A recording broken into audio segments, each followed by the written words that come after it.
perbedaan hukum nasional dan hukum internasional. A. Hukum nasional. Hukum nasional adalah sistem aturan hukum yang berlaku dalam suatu negara tertentu. Hukum ini mengatur hak dan kewajiban individu, lembaga, serta negara dalam lingkup domestik. Adapun beberapa karakteristik hukum nasional, antara lain, itu berlaku secara eksklusif dalam wilayah suatu negara. Artinya, hukum ini hanya mengikat warga negara dan penduduk yang berada di dalam yurisdiksi negara tersebut. Kemudian ditetapkan oleh otoritas hukum negara, pemerintah, atau lembaga hukum yang berwenang memiliki kekuatan untuk merancang, menegakkan, dan menafsirkan hukum nasional.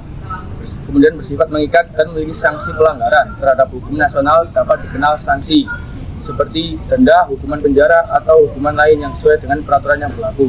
Kemudian yang B, hukum internasional adalah sekumpulan aturan yang mengatur hubungan antara negara-negara dan entitas internasional lainnya. Tidak seperti hukum nasional yang memiliki otoritas jelas dalam suatu negara, hukum internasional lebih bersifat konsensual, di mana negara-negara setuju untuk menaati peraturan berdasarkan kesepakatan bersama. Dan terdapat karakteristik hukum internasional, yaitu mengatur hubungan antar negara dan aktor internasional lainnya. Hukum ini mengatur berbagai aspek seperti perjanjian antar negara, perdagangan internasional, diplomasi, hukum perang, dan hak asasi manusia. Kemudian bersumber dari berbagai instrumen hukum internasional. Sumber hukum internasional meliputi perjanjian internasional, kebiasaan internasional, prinsip hukum umum, serta keputusan pengadilan internasional dan pendapat ahli hukum. Kemudian tidak memiliki lembaga penegak hukum tunggal, tidak seperti hukum nasional yang ditegakkan oleh polisi dan pengadilan nasional. Hukum internasional bergantung pada mekanisme kepatuhan dan sanksi yang disepakati dalam sistem internasional. Unsur hukum internasional.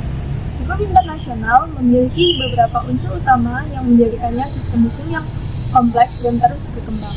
Pertama, yaitu adanya hubungan antar negara. Salah satu unsur utama hukum internasional adalah adanya hubungan antar negara-negara, serta dalam dunia modern ini tidak ada negara yang benar-benar bisa hidup sendiri tanpa berinteraksi dengan negara lain. Beberapa contoh hubungan antar negara yang diatur dalam hukum internasional yaitu diplomasi dan perjanjian internasional, misalnya perjanjian, perdamaian, perdagangan bebas, dan fakta pertahanan. Lalu kerjasama ekonomi seperti peraturan perdagangan dalam WTO atau kebijakan ekonomi bersama dalam Uni Eropa. Selanjutnya, hak dan kewajiban subjek hukum internasional. Subjek hukum internasional tidak hanya negara, tetapi juga organisasi internasional seperti PBB, individu, dan kelompok tertentu.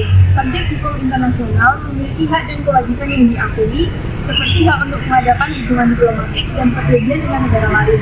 Lalu kewajibannya yaitu untuk menghormati batas wilayah negara lain dan tidak mencampuri urusan dalam negerinya.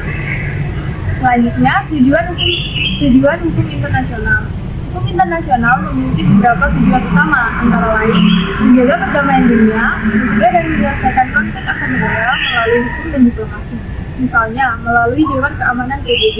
Lalu, mempromosikan kerjasama internasional yang dimana mendorong kolaborasi dalam berbagai bidang seperti ekonomi, lingkungan, dan kesehatan. Contohnya, WHO dalam menangani pandemi global.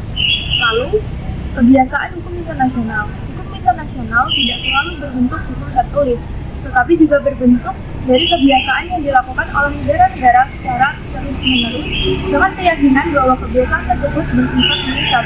Contohnya, pada prinsip non-intervensi di mana negara tidak boleh mencampuri urusan dalam negeri negara lain, lalu hukum laut internasional yang sebagian besar berasal dari praktik negara-negara dalam menentukan batas laut dan wilayah perairan.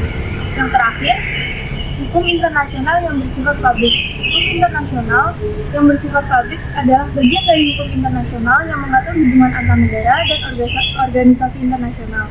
Beberapa aspek yang diatur dalam hukum ini antara lain hukum perang dan konflik bersenjata seperti Konvensi Jenewa, hukum lingkungan internasional seperti perjanjian tentang perubahan iklim, dan hukum perbatasan dan kedaulatan negara termasuk penyelesaian sengketa batas wilayah. Ciri pembeda antara hukum internasional dan hukum nasional. Yang pertama, berdasarkan pada kesepakatan, hukum internasional dibentuk berdasarkan kesepakatan antar negara. Negara-negara secara sukarela menyetujui perjanjian perjanjian internasional atau traktat, atau mengikuti kebiasaan internasional yang telah diakui. Tidak ada otoritas tertinggi yang dapat memaksakan hukum kepada negara-negara yang berdaulat. Kemudian, hukum nasional dibentuk oleh otoritas negara atau pemerintah atau lembaga legislatif. Warga negara wajib mematuhi hukum dan dapat dipaksakan dengan sanksi hukum. Hukum nasional berlaku secara mutlak dalam batas wilayah negara tersebut. Yang kedua, tidak ada lembaga legislatif pusat. Hukum internasional tidak memiliki badan legislatif pusat yang menetapkan hukum secara global. Pembuatan hukum dilakukan melalui perjanjian antar negara atau kebiasaan internasional yang berkembang seiring waktu. Contohnya yaitu Piagam PBB yang disepakati oleh negara-negara anggota sebagai dasar hukum internasional. Bagi hukum nasional, memiliki lembaga legislatif yang berwenang membuat undang-undang. Contohnya yaitu DPR atau MPR di Indonesia yang membuat dan mengesahkan peraturan perundang-undangan. Yang ketiga, tidak ada lembaga eksekutif pusat. Hukum internasional tidak memiliki lembaga eksekutif yang berwenang untuk menegakkan hukum secara langsung. Penegakan hukum internasional bergantung pada kepatuhan sukarela dari negara-negara yang terlibat. Mahkamah Internasional dapat membantu menyelesaikan sengketa, tetapi keputusannya sering bergantung pada kemauan negara untuk mematuhinya. Hukum nasional memiliki lembaga eksekutif atau pemerintah yang berwenang menegakkan hukum. Polisi, jaksa, dan pengadilan bertugas memastikan hukum dipatuhi oleh warga negara.